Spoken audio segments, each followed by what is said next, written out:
Hola, bienvenidos de nuevo a un nuevo programa de Ocos Podcast. Hoy tenemos el privilegio de contar con Julio Díaz, ¿vale? Es vicepresidente del Parlamento de Andalucía, gerente de Talent y Asesores y portavoz de la plataforma Defensa de los Regadíos del Condado de Huelva, ¿vale? Hoy hablaremos específicamente de la problemática que tenemos en esta zona, ¿no? en la corona norte de Doñana, y de la agricultura en general, tanto en nuestro país como en nuestra provincia. Así que sin más, arrancamos el programa. Bienvenidos a Ocos Podcast, el podcast del campo y de la noche de los martes. Presentamos un formato de charlas, entrevistas y debates con invitados especiales del sector para tratar temas de agricultura, ganadería, nutrición y política. En definitiva, un espacio abierto y formativo donde hablar del presente y futuro del mundo agro. Hola de nuevo, aquí estamos con Julio. Julio, encantado de que estés aquí con nosotros en el programa. Me gustaría que esta entrevista fuera bastante formativa y aclarativa para nuestros oyentes, ¿no? Con toda la información de la problemática. Y la primera pregunta que me gustaría hacerte es ¿qué es el agua y qué significa para la agricultura y para la vida de un ser humano? Bueno, pues no, creo que no se le escapa a nadie que nos esté viendo u oyendo que el agua es vida, ¿no? Y si hablamos de agricultura y del ser humano y también del medio ambiente, pues es vida para todo, ¿no? Y los que se dedican en el ámbito de la agricultura y a los que yo represento como portavoz de la plataforma, precisamente lo que hacen es producir alimentos, ¿no? Alimentos además, el fruto rojo, un alimento de muchísima calidad, con un alto valor añadido y con una generación de empleo muy importante, y el sector con un impacto muy importante en el PIB de Huelva, de Andalucía, y en el incremento de las exportaciones año a año, un sector muy potente. Perfecto, la verdad que tenemos un par de preguntas dedicadas exclusivamente a todos esos temas y esperemos que todos nuestros oyentes cuando escuchen esta charla sepan bastante más de la problemática que tenemos, ¿no? Y una de las problemáticas que tenemos aquí es, queremos saber qué es esa proposición de ley, esa problemática que hay en la corona norte de Doñana y cómo da origen a la plataforma de la que eres portavoz. Pues la plataforma, curiosamente, es anterior a la problemática de la proposición de ley que está ahora mismo en el Parlamento de Andalucía en tramitación, y me explico. La plataforma nace en el año 2012 y la integran los 5 ayuntamientos de la Corona Norte: Almonte, Bonares, Rociana, Lucena del Puerto y Moguer. Y lo que reclamó desde el inicio la plataforma era la llegada del agua superficial. No solo están los ayuntamientos, también están pues los agricultores de frutos rojos de la zona, están también las organizaciones agrarias y también los sindicatos. Todos juntos reclamando la llegada del agua en superficie, que todavía no ha llegado. Pero por el camino se aprobó por decreto en el Parlamento de Andalucía el plan de la Corona Norte Forestal de Doñana, que estuvo 7 años gestándose y que cuando salió, para sorpresa de los agricultores de la zona, porque se les había dicho otra cosa, les dijeron que estuvieran tranquilos, que iba a servir para darle seguridad jurídica a todo el sector. Cuando llegase el agua llegaría la seguridad hídrica, se le prometió todo eso, y lo que sucedió es que salió en el año 2014, entró en vigor el plan y se quedaron pues en torno a 1.500 agricultores fuera, ¿no? Porque además se aprueba en el año 2014 el plan y se aprobó con 10 años de retroactividad a la aprobación del POTAP en el 2004, y además se utilizó como base para tomar la decisión de qué tierras se podían cultivar en el ámbito de la Corona Norte y cuáles no, una foto aérea de julio de 2004. En julio, como todo el mundo sabe, el fruto rojo ya se ha recolectado y ya en muchos casos incluso los plásticos están retirados. Todos los que tenían los plásticos retirados se quedaron fuera. ¿Qué es lo que quiere la proposición de ley? Pues que esas tierras se puedan recuperar para el cultivo, todas las que se perdieron, que las familias puedan recuperarlas y que puedan regarse con agua superficial. No estamos hablando, por tanto, de ampliación de regadío, porque es recuperación de las tierras históricas que se perdieron para la agricultura por ese error, y no estamos hablando de amnistía, porque los procedimientos administrativos abiertos y los judiciales, cualquiera que sepa un poquito de derecho sabe que no van a parar, ¿no? Pero sí hay que generar una solución vía modificación legislativa para que la fractura social que hay abierta con la aprobación del plan de la Corona pues se pueda se pueda quitar y podamos tener la zona paz social y que la agricultura, porque puede hacerse, pueda convivir con el respeto al medio ambiente, salvaguardando los valores que todos queremos y que atesoramos en Doñana. Vale, muy bien. Y la verdad que una de las preguntas que tenía era esa, ¿no? ¿Cuál era el estado actual? ¿Cuál es el estado actual de Doñana? ¿Cómo se puede preservar esos valores de Doñana? ¿Y qué infraestructura, aparte de la solución legislativa que nos comenta, se podrían incorporar para darle solución a toda esta problemática, ¿no? Pues no hay sorpresa en esto, aunque la sorpresa es que no se cumple la ley en el ámbito de Doñana y lo voy a explicar. Si se cumpliese la ley, Doñana no estaría como está. Y hay varias leyes que no se cumplen. Y estas son leyes que tiene que cumplir el Gobierno de España y las voy a relatar todas a la par de la infraestructura. En primer lugar, los agricultores de la zona lo que queremos, lo que se quiere en la zona es que llegue el agua superficial para poder regar con agua superficial. Y hay leyes que no se cumplen y que por eso no llega el agua superficial, para que nos entendamos. Una es la ley del trasvase del año 2018, que fue una ley que se impulsó en el Parlamento de Andalucía primero y en las Cortes Generales después, en la que yo tuve la suerte de ser el ponente, la suerte y el honor. Y lo que dijimos allí era en que el acuífero de Doñana se tenía que poder reponer porque el agua superficial iba a sustituir en el riego al agua subterránea. Esa es la filosofía que subyace con esa ley. Y es que el Gobierno de España, desde el año 2000, ya van 5 años, 2018 hasta hoy, no ha hecho nada porque ese agua llegue. Si esos 20 hectómetros cúbicos llegasen al ámbito de Doñana para los diferentes usos, si ese túnel de San Silvestre estuviese ya desdoblado, pues ni Huelva correría el riesgo de que si se obturase el túnel se cortase la actividad industrial, se cortase el agua de boca y por supuesto el agua no llegaría a los márgenes de Doñana y por supuesto no para regar los campos.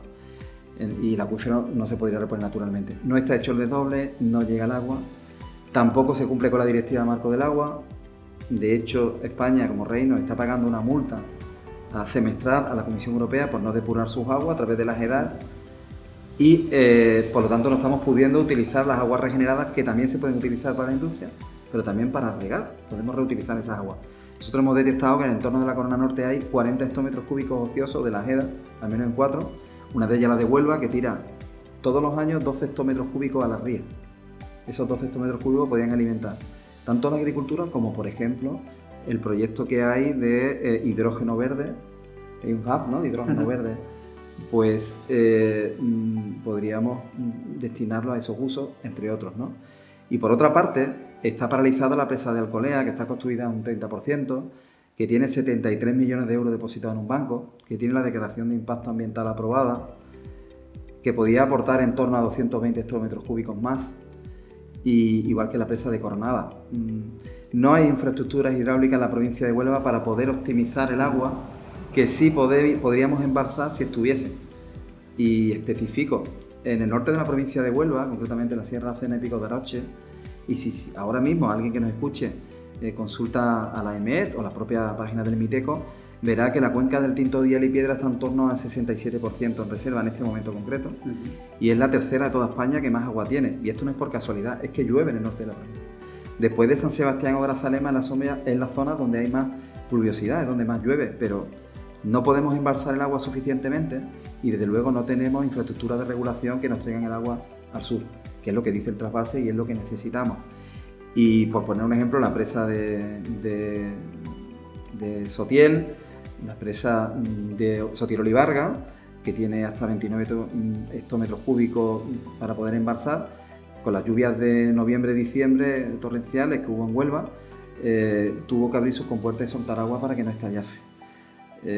Hemos dejado que se fuesen al mar en torno a 210 hectómetros cúbicos. Evidentemente, tiene que haber caudales ecológicos y evidentemente hay ríos que tienen que llegar al mar, somos conscientes de eso.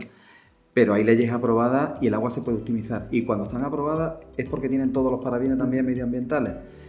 Y por último está también el recrecimiento de la presa del Agrio, que están en el plan hidrológico del Guadalquivir, también legislado, que tiene que ver con la zona de Analcoya, que podía aportar otros 20 hectómetros cúbicos más y no se ha hecho el enriquecimiento. Y todo esto es Confederación Hidrológica del Guadalquivir, Gobierno de España, en este último caso, y también el Gobierno de España habrá de interés generar todas las infraestructuras a las que me he referido.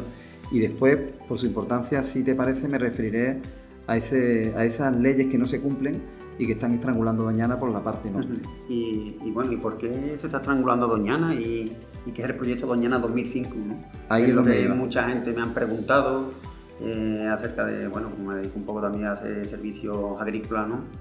Se preguntan, ¿no? ¿Tú conoces esta problemática? ¿Conoces este proyecto? La verdad que, bueno, cuando entreviste a Julio Díaz, pues me informará un poco más de este proyecto. Entonces, sí, pues hemos hablado de por qué se estrangula Doñana cuando no se cumple con la ley en la parte del agua superficial. Porque si ese agua estuviese ahora mismo en el ámbito de Doñana, se estaría regando con ella, se hubiesen levantado las captaciones que hay y el acuífero se estaría reponiendo naturalmente por su propio ciclo, ¿no? Eso ya no ocurre, pero es que hay que contar a los ciudadanos que en el año, y se acordarán, en el año 1998 hubo un desastre ecológico con la rotura de la balsa de Bolidén en Arnalcoya, que provocó que una lengua de aguas negras pues avanzase hacia Doñana, ¿no? Fue un momento de mucha urgencia, de emergencia, donde los dos gobiernos, el gobierno andaluz y el gobierno de España, se sentaron para ver qué hacían, porque el desastre ecológico iba a llegar a Doñana, ¿no? Y rápidamente recrecieron un muro que ya había construido en la zona, que se denominaba el Muro de la FAO. ¿Qué era el Muro de la FAO? Era un muro que la FAO, que como saben es una organización internacional ligada al alimento y a la agricultura, pues entendió que allí podían generarse arroz, ¿no? Y era un muro muy bajito, que lo que hacía era que dejaba que el agua del Guadiamar pasase por encima del muro, pero también retenía un poco de agua para que se pudiese cultivar el arroz por inundación. Se recreció ese muro de tal manera que las aguas negras no llegaron a Doñana. Vale, se adoptó esa solución, eso lo hizo el gobierno de España, a pesar de los informes del CSIC de aquel momento, pero se hizo. Se decidió políticamente que había que hacerlo y se hizo. Se detuvieron las aguas negras y el gobierno andaluz se dedicó a hacer lo que se llamó el Corredor Verde del Guadiamar. Yo creo que esto los ciudadanos también saben lo que es. ¿Qué sucede? Pues que ya la Estación Biológica de Doñana, Javier Castroviejo, con el que nosotros estamos también trabajando, que fue, además de director de la Estación Biológica de Doñana, fue y es asesor de la UNESCO, pues ante la amenaza de que la balsa se rompiese, que habían advertido en reiteradas ocasiones y no se le hizo caso, y ante la posterior decisión de la Comisión Europea de quitarle a Doñana la máxima figura de protección que tiene, que es la Red Natura 2000, y la UNESCO al unísono en quitarle su declaración como Patrimonio de la Humanidad e introducirla en la lista de patrimonio en riesgo, pues sube a Madrid, se sienta con su equipo, con Isabel Tocino, que entonces era la ministra, entonces gobernaba nada, se sienta con la ministra de Medio Ambiente y le propone interponer ese decreto 7/1999 de regeneración hidrológica de Doñana, que se da un plazo hasta el año 2005, pero se llama Proyecto Doñana 2005, y que convence a Europa y a la UNESCO de que una vez que pase el efecto de los metales pesados, se rompe el muro y se recobra el pulso natural de agua que llega a Doñana. ¿Y qué es lo que sucede con ese agua que por siglos ha llegado a las marismas de Doñana? Pues que ya desde la zona de lo que ellos denominan el ecotono, que es la zona arenosa, que está todavía a muchos kilómetros de lo que es la marisma propiamente dicha, pero es acuífero, a partir de ahí cuando pasa el barro, que no, como quien me escuche sabrá, no deja pasar el agua, pero la arena sí, empieza a permear, empieza a percolar y empieza a rellenar el acuífero. Ese agua dulce superficial que no llega, porque hay muros que lo impiden. Y eso haría ya de por sí que se recuperase el acuífero y que el pulso de la marisma volviese a ser el que. ¿Y qué sucede? Pues que desde el año hubo un cambio de gobierno, entró José Luis Rodríguez Zapatero, equipo nuevo, el proyecto estaba ahí, recibió fondos europeos de Bruselas para hacerlo y nunca se hizo. Los muros se quedaron como están.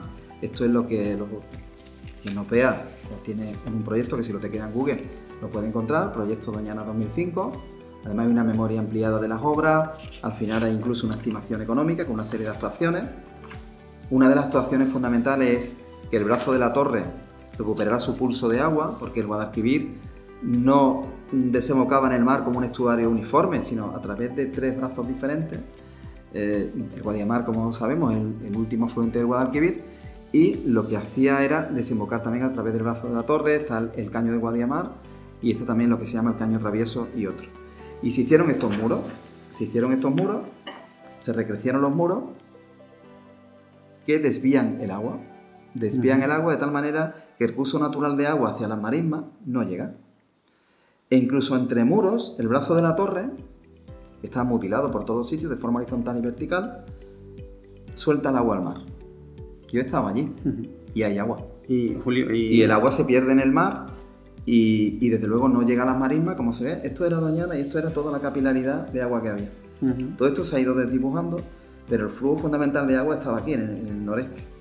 Y está completamente interrumpido y la mayor parte al mar. Claro, ese agua que está por aquí embalsada o que está por aquí por cursos artificiales o que va entre muros al mar, ese agua falta en la marisma, pero esto no lo cuenta nadie. Y esto es obligación de la ministra y del Gobierno de España. Hace ya 25 años que se aprobó esto, Es que se interpuso, lo recuerdo, para que no le quitasen a Doñana lo que ahora dicen que esta ley le va a quitar siendo falso. Porque los agricultores cuando recuperen su tierra van a regar con agua superficial. No toca el acuífero para nada. Pero se ha utilizado políticamente haciéndole un daño a los agricultores, a la agricultura y a Doñana desmedido por intereses políticos. Y esto es lo que está sucediendo. Este es el estrangulamiento de verdad que tiene Doñana. Si este estrangulamiento se quita, si se cumple la ley de hace 25 años, Doñana recuperará el pulso. Y Julio, perdona que te interrumpa, pero ¿por qué los ciudadanos no conocen toda esta información, ¿no? Porque yo, que soy de aquí de Huelva, lo estoy conociendo de primera mano, ahora porque te estoy entrevistando a ti, pero que la gente escucha 4 palabras de un político, claro. Otro de una persona que va a un programa a la tele, otro que pone 4 tweets o un vídeo en Instagram o en TikTok, y esta información no la conoce la gente de Huelva, lo conocerán las 4 personas que están afectadas y poco más. Entonces se está jugando políticamente primero con el pan de los agricultores. Eso es. Y por intereses políticos. Y por intereses políticos, por captar votos por otra zona, ¿no? Porque al final... Efectivamente, y ahora lo han metido incluso en campaña en este momento, en 2023, cuando las elecciones son, o quien nos escuche cuando trascienda en el podcast, esta fecha, el 23 de julio de 2023, y el propio presidente del gobierno pues le está incluso dando pábulo a un grupo de ecologistas alemanes que están financiados para hacer estas cosas, para que las fresas alemanas en Alemania ahora se puedan vender a un precio más caro, cuando ya por cierto no están en este mes ya de mayo, final de mayo, principios de junio, las fresas españolas, y criminalizar a los agricultores, ¿no? Incluso se nos ha llamado terroristas medioambientales, ¿no? Cuando los agricultores lo que hemos hecho, por cierto, es alegar al plan que la ministra vino a vender al monte hace muy poco, en noviembre, 30 de noviembre, si no recuerdo mal, 2022, con 356 millones, decía, para regenerar a Doñana, pero no hablaba para nada del proyecto Doñana 2005, sí dijo que había un problema, pero no sabía cómo solucionarlo.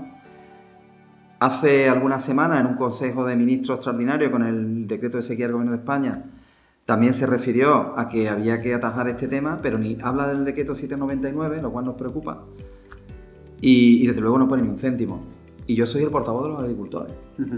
Yo soy el portavoz de los agricultores, pero es que Eloy Revilla, que es el director de la Asociación Biológica de Doñana, o WWF, no habla nunca de esto.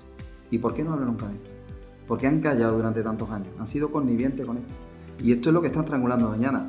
Cuando la ministra vino a explicar el plan, en una página web colgó el plan y abrió un periodo de aportaciones, ni siquiera delegaciones, porque tuvieron el poco rigor de que no fuese ni un procedimiento administrativo al uso.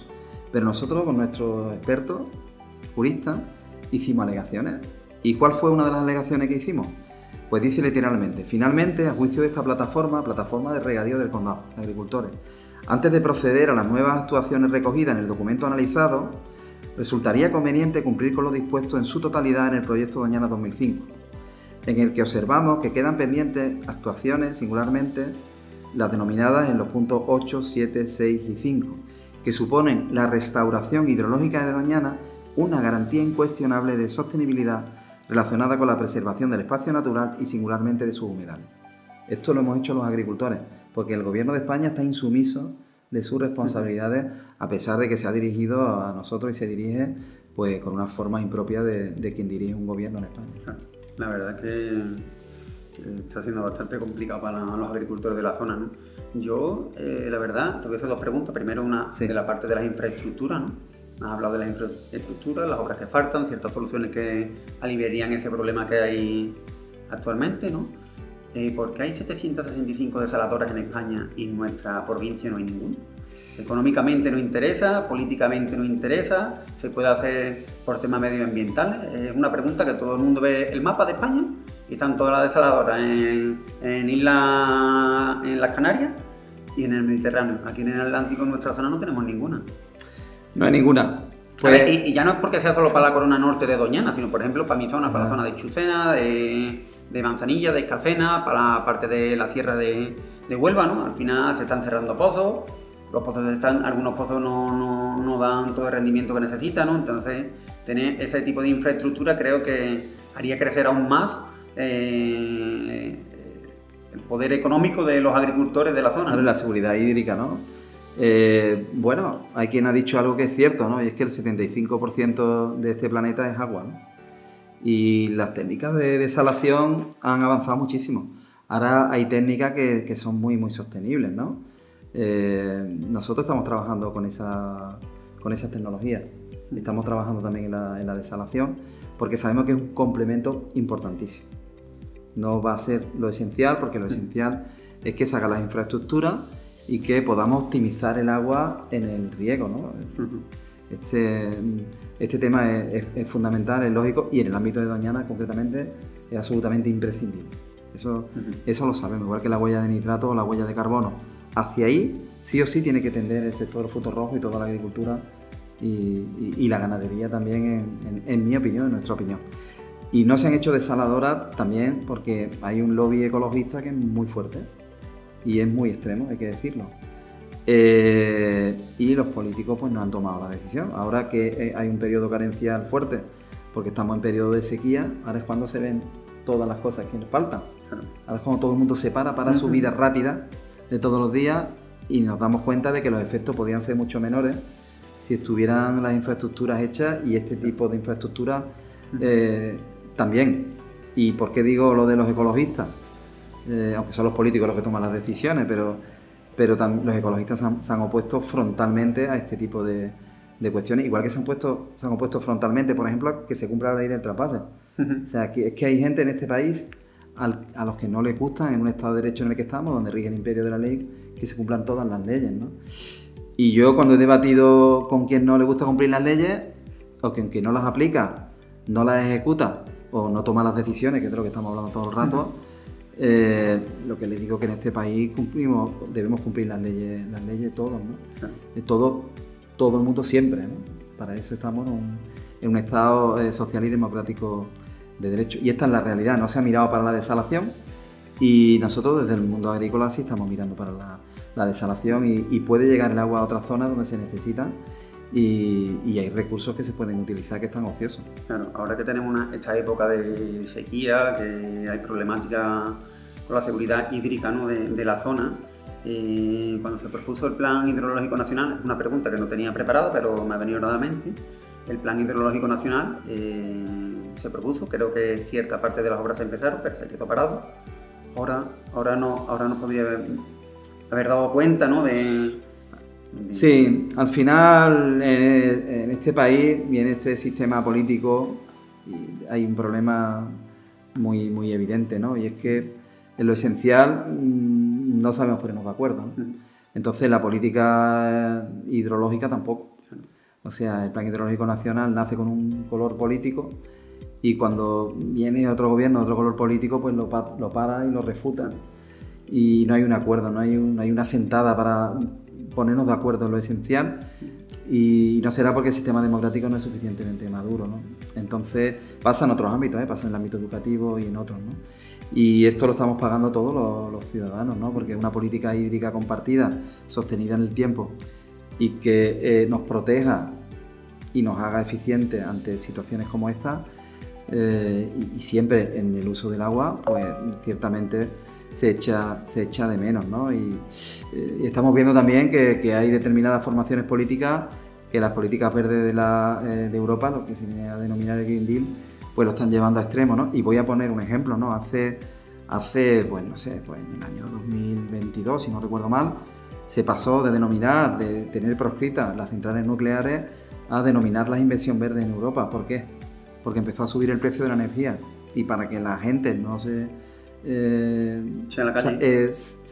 alterase, pues lógicamente habría que tomar decisiones y nosotros decimos, ¿no? Transición ecológica sí, que hay cambio climático, no lo discutimos, que los recursos son finitos y hay que optimizarlos, sí, pero hay que ser conscientes de que hay que marcar una transición lógica y no que además que nos pueda hacer depender de terceros con el incremento de precios o la carestía de los productos, ¿no? Entonces Claro. todo esto es aplicable a la energía, al agua, a la agricultura. Y termino diciendo algo que es clave, y es que el agua se ha convertido, para depende de qué político, en una herramienta de poder. Una herramienta de poder, así. O sea, yo abro el grifo del agua y tengo el poder, pero si no lo abro, no tienes agua. Y luego eso se administra en votos, ¿no? Y eso es lamentable que así sea. O sea, el agua no es de nadie y es de todos.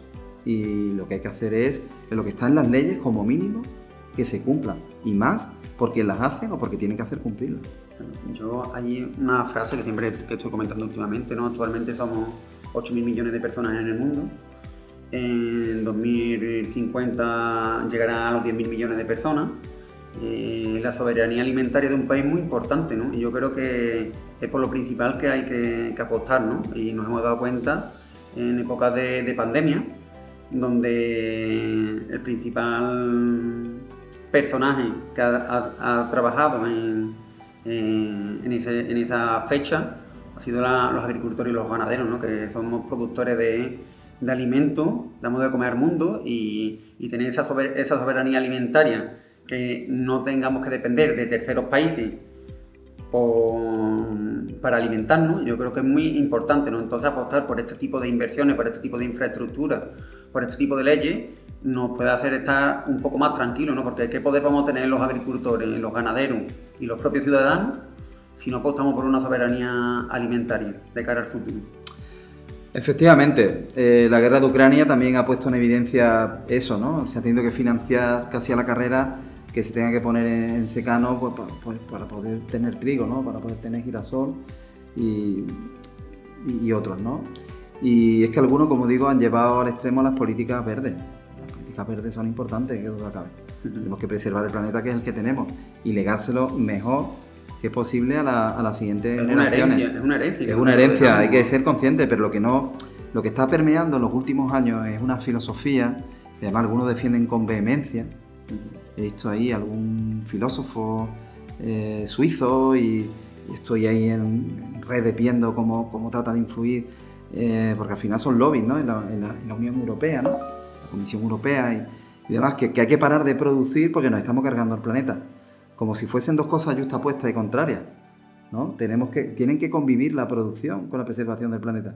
Es como ahora están diciendo, oye, es imposible seguir con la agricultura en la corona norte forestal de Doñana, porque si no nos vamos a cargar Doñana, no. O sea, la agricultura estaba antes de que se ampliase incluso el espacio natural, ¿no? Y tienen que ser capaces de convivir. Se está diciendo es que Andalucía, que es una comunidad autónoma eminentemente productora de primario, tiene que parar su producción. ¿Esto es quién lo dice? Y dejar de generar empleo y riqueza. ¿Y a qué nos dedicamos entonces? ¿A lo que usted diga? ¿Desde dónde? ¿Desde el Paseo de la Castellana o desde Berna o desde Bruselas? No, mire usted, no. Vamos a parar un poquito el carro, me suele decir popularmente, y vamos a pensar, y vamos a repensar, y vamos a sentarnos a ponernos de acuerdo con el agua. Y vamos a sentarnos a ponernos de acuerdo cómo vamos a producir y cómo vamos a incentivar que la producción sea sostenible, que sea eficiente, que seamos eficaces en lo que hacemos.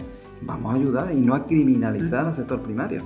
Pero hay una filosofía que pretende gobernar en todos sitios y que cree que sus votos vienen de ahí y no de aquí, la que está alimentando esto. Y esto se está demostrando últimamente, y ya lo avanzo, igual que ha sucedido en las elecciones municipales, y lo recalco para que nos escuche cuando pasen algunos años, del 28 de mayo de 2023, hay vuelcos electorales en las zonas rurales, en las zonas del interior, porque el mundo agro se siente acosado. Se siente acosado, se siente apretado, se siente hastiado y algunas veces, como lo sentimos nosotros, secuestrado por intereses espurios políticos e ideológicos. Cuando lo que producimos es alimentos, nosotros no tenemos un parque acuático en los márgenes de Doñana, lo que tenemos es una producción agrícola con las últimas tecnologías que aspiramos a que todo el campo sea igual. Entonces, basta ya de criminalizar la agricultura. Si la población pasa de 8.000 millones a 10.000 millones, ¿quién las va a alimentar y de qué? ¿Las va a alimentar de charlas extremas los que están impulsando esta filosofía y esta ideología? Pues no en vano, Europa está echando un poco el freno, está ralentizando en este momento las políticas llevadas a extremo del Green Deal, no las políticas del Green Deal, porque es que ni siquiera el Gobierno de España cumple con la Directiva Marco del Agua. Si es que la sentencia que vino en 2021 para Doñana por su gestión, que venía del año 2014, viene precisamente porque el Gobierno no cumple con la Directiva Marco del Agua. Y ahora se le va a decir a los agricultores que son los que están secando Doñana, cuando la tienen estrangulada en el norte, cuando no llega el agua en superficie y cuando no está cumpliendo con la Directiva Marco del Agua, pudiéndose utilizar las aguas regeneradas antes siendo depuradas. Mire usted, si el propio Gobierno de España, que ahora precisamente en el segundo semestre de 2023 va a coger la presidencia de turno del Consejo Europeo, de la Unión Europea, por tanto, ni siquiera está cumpliendo. Entonces, ¿de qué estamos hablando? Vale, pues la verdad que sí, que lleva razón en todo lo que está comentando y es lo que nos transmite mucha gente, ¿no?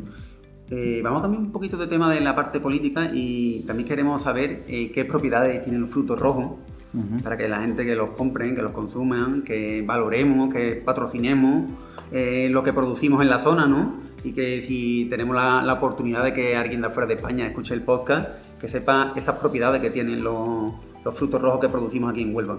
Muy importante. Bueno, los frutos rojos son unos antioxidantes estupendos, están en las mejores dietas, en las dietas más saludables del mundo entero. Es un producto de primor que además se adapta en sus variedades a los diferentes paladares de diferentes zonas del mundo, ampliamente demandado y consumido, y que también tiene una trazabilidad social, económica muy importante. O sea, la provincia de Huelva en general, produce el 98% de la fresa que produce España y el 30% de la Unión Europea. Genera más de 110.000 empleos, incluso con contratación en origen de entre 15.000 y 20.000 temporeras que suelen venir año tras año porque aquí están bien, porque lo ganan bien y porque se las trata bien. Y después pues hay una economía social, no hay generalmente, y en un porcentaje del 99% diría yo, multinacionales ni grandes empresas. Lo que hay es cooperativismo, economía social. Eso tiene un componente social muy muy importante. O sea, son generalmente pequeños agricultores, por eso en el ámbito de Doñana, de la Corona Norte, hay tantos afectados, en torno a 1.500 agricultores en 750-800 hectáreas, porque la propiedad está muy fragmentada, muy dividida y muy familiar, y está cooperativizada, ¿no? Y todo eso supone un valor añadido, ¿no? Y todo esto es lo que aglutina el fruto rojo, pero de esto cuando se hacen las campañas de boicot, los que nos quieren hacer polvo en el mercado y los que tienen esta filosofía de extremo a la que he hecho referencia antes, pues desde luego no se van a detener en esto, ¿no? Los agricultores son ladrones de agua y el producto que hacemos aquí es malísimo, claro. Siempre hay otro que financia a alguien que tiene productos que tiene que vender en contraposición a los nuestros, ¿no? Y esta es la realidad que hay.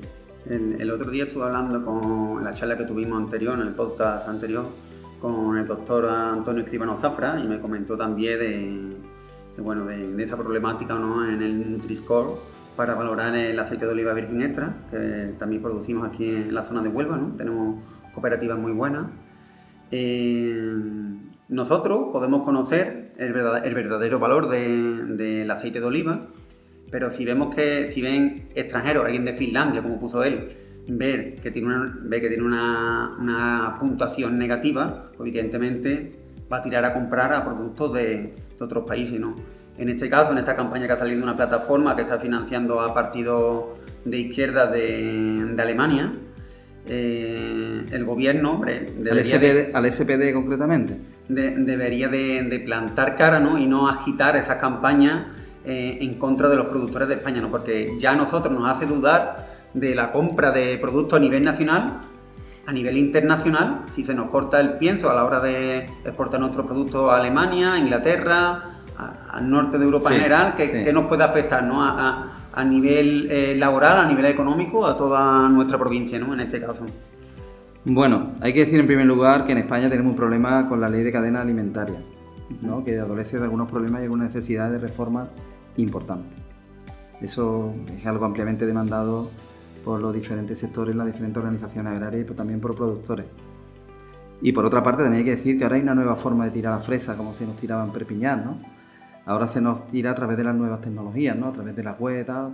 Lo grave es que haya un presidente en este momento en España que esté compartiendo y dándole foco a eso. Y después lo de Nutri-Score, igual que todo lo que tiene que ver con la de la granja a la mesa y estas cuestiones, pues si miras y conoces cómo funcionan los lobbies en Europa, pues verás que está impulsado de determinados sectores muy concretos, con unos intereses también comerciales y económicos muy concretos, que no son los nuestros. Y que no siempre estamos hablando de una alimentación sana. O sea, estamos hablando que con Nutri-Score, pues hay productos que tocándolo levemente en su composición, pues acaban poniéndose en una zona muy, muy buena. Y sin embargo un producto que viene natural, pues queda por detrás.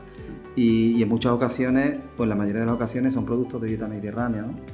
Y esto es lo que está sucediendo. Y si a eso le añades de que con la Agenda 2030, que no digo que tenga cosas buenas, que las tiene, evidentemente, que no digo que no haya que ayudar a otros países, claro que sí, muy claro. Pero eso tiene que conjugarse con que la competitividad sea sana en los mercados. No se puede financiar que haya regadío en el norte de África y que luego allí haya bajos salarios y que se le eche todo tipo de productos que están prohibidos en la Unión Europea y que esa fruta llegue a nuestros mercados, potenciales mercados de referencia, antes incluso que los nuestros, compita con los nuestros y ni socialmente cumpla parámetros que se nos obligan a cumplir aquí, ni sanitariamente, en el ámbito también de la seguridad alimentaria, pues que no lo cumple, ¿no? Porque los PIF no están controlando exactamente lo que está pasando y el problema es muy serio y, bueno, y más si llega a la salud del consumidor. En una ocasión pues se ha detectado en Polonia partidas de frutos rojos que vienen de otros países que no tienen la trazabilidad que tenemos, ni siquiera tampoco la trazabilidad ambiental, que también es importante. Esa competencia desleal que comentamos muchas veces, ¿no? Que es un punto, ¿no? que calienta mucho a los agricultores y a los ganaderos, ¿no? Porque todo el mundo queremos que la producción sea más eficiente, sea más sanitaria, sea sustentable tanto para el medio ambiente, para el productor y para el consumidor, para las tres personas, para los tres personajes, ¿no? de esta cadena. Pero claro, si estamos hablando de soberanía alimentaria y estamos estrangulando a los agricultores, me incluyo a mí porque también soy agricultor, nos están estrangulando con diferentes normativas, no estrangulando, nos estrangula que puedan entrar productos que no cumplen la normativa que se nos exige a nosotros, ¿no? Que es realmente lo que los agricultores decimos, ¿no? Porque, vale, pues nos exigen una normativa más específica por el bien de todos, perfecto, la implantamos y saludablemente pues estamos mejor. Pero si a nosotros nos exigen ese tipo de normativa, claro, los costes de producción nos aumentan y entran productos que no... Suben los insumos, claro. Entonces, ¿qué estamos hablando? ¿No? Tú no puedes utilizar... Puede ser una pegatina, ¿no? De que somos verdes. No se utiliza ni glifosato, por ejemplo, ni bromuro de metilo, ¿no? U otros productos que ni siquiera para limpiar las tierras no te permiten. En muchos casos te tienes que ir al hidropónico pero que hacen en otros sitios y qué producto llega a competir con los nuestros. Y eso es una cuestión que la Unión Europea se tiene que hacer mirar, porque lo que genera en los ciudadanos, empezando por el mundo agro, es desafección hacia Europa.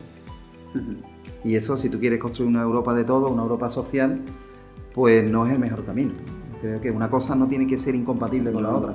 En absoluto. Tú, si pones dinero de todos los europeos para estimular el regadío en el norte de África, que el dinero sale de los bolsillos de los ciudadanos, también de los nuestros. Si haces eso, pues qué menos que a los países a los que tú destinas esa inversión cumplan con los mismos parámetros que los nuestros, si quieren, sociales, medioambientales, económicos y sanitarios, porque luego van a competir sus productos con los nuestros en los mismos mercados. Entonces, bueno, así no podemos construir Europa. Y poniéndole etiquetas a la gente o a las formaciones políticas porque defienden una cosa u otra, hay partidos que defienden la soberanía alimentaria. Pues como este lo defiende, yo defiendo justamente lo contrario. No es ese el camino, claro, creo yo, en el que tiene que construirse Europa. Al final no estoy mirando por el bien de los consumidores y de los habitantes de un país. Más bien están haciendo políticas justamente contrarias que otro partido por captar el voto, ¿no? Efectivamente, por mantenerse en el poder, que es lo que mueve a muchas... A ver, los partidos políticos nacen para tener votos, para tener el poder y para poder gobernar. Esta es la democracia que nos hemos dado, ¿no? Sistema democrático, con matices en cada país, cada sistema. Pero eso no es para nada incompatible con hacer las cosas bien. Bien y con seriedad. Y para eso, y en parlamentos fragmentados, como puede ser el Parlamento Europeo o los parlamentos actuales, en muchísimos países, hay algo que es esencial en política y es sentarse a negociar, pactar y conseguir así que se hagan políticas que sean buenas para todos, ¿no? Y ese es el camino y la cultura política que falta en política, no solo en este país, sino también en Europa. La verdad que sí. Pues Julio, la verdad que estamos llegando a la finalización de este podcast. No sé si te queda algo en el puntero. Yo sí que de la frase que me has dicho antes, ¿no? De lo que aporta el mundo agro a un país. Yo te quería hacer este regalo, ¿no? De una sudadera donde pone: si el campo no produce, la ciudad no come, porque al final ser productores de alimentos no es solo para beneficio de las zonas rurales, sino para las personas que están en el mundo rural, las personas que están en nuestro país, en las ciudades, y las personas que están en otros países que compran nuestros productos porque allí no pueden producirlo, porque los factores climáticos no les llegan, ¿no? Entonces, pues nada, es un poco por ser un poco embajadores de lo que somos. Aquí no hay ningún fruto rojo en especial, pero bueno, sí que es verdad que la frase va englobalizado a lo que hacemos, ¿no? Vale. Producir en el campo y alimentar al resto de la población. Así. Estupendo, pues muchas gracias, sois muy amable. Es evidente que lo que se produce en el mundo agro es para que podamos comer todo, eso es esencial. Tenemos que respirar, tenemos que beber y tenemos que comer, y eso tenemos que hacerlo compatible todo con el respeto al medio ambiente, y en eso es lo que estamos. No es buen camino criminalizarlo por hacerlo, y termino diciendo algo que es esencial, ¿no? Plantear esa dicotomía falsa y que nos está haciendo mucho daño entre que aquí o se tiene que preservar el medio ambiente o se tiene que producir, es una invención política que está haciendo un daño tremendo y que es absolutamente falso. Y llevado al caso de Doñana, llevado al caso de la provincia de Huelva, decir que Huelva, que tiene el 75% de su superficie arbolada, que tiene 16 espacios protegidos, que tiene a Doñana, como joya de la corona de este país, que también es marca España, como lo es el fruto rojo, puede ser un ejemplo de convivencia pacífica y armónica entre la agricultura, la ganadería, producir, generar riqueza y empleo y preservar el medio, y lo puede ser para el mundo entero. Pero tenemos que hacer las cosas bien. En este momento no se está orientando para hacer las cosas bien políticamente, ¿no? Es evidente que en el ámbito agrícola ganadero hay que hacer un trabajo importante de más profesionalización, de más tecnología, de ser más eficaz y más eficiente. Para eso hay tecnología y hay formación que tiene que ir implementándose también en agricultores, ganaderos y los sectores en general. Pero todo eso tiene que hacerse compatible con el respeto al medio ambiente, y con Doñana es posible, y sobre todo con el cumplimiento de la ley, que es lo mínimo que tiene que hacer un responsable político. Bueno, muchas gracias, Julio, por tu aporte. Esperemos que los oyentes hayan tomado notas, al final es aprendizaje, ¿no?, de lo que hay, y nada, muchísimas gracias, la verdad que... Muchas gracias a vosotros. Encantado un placer. de que estés aquí con usted, y contigo. hablando en otro momento. Muchas gracias. Venga.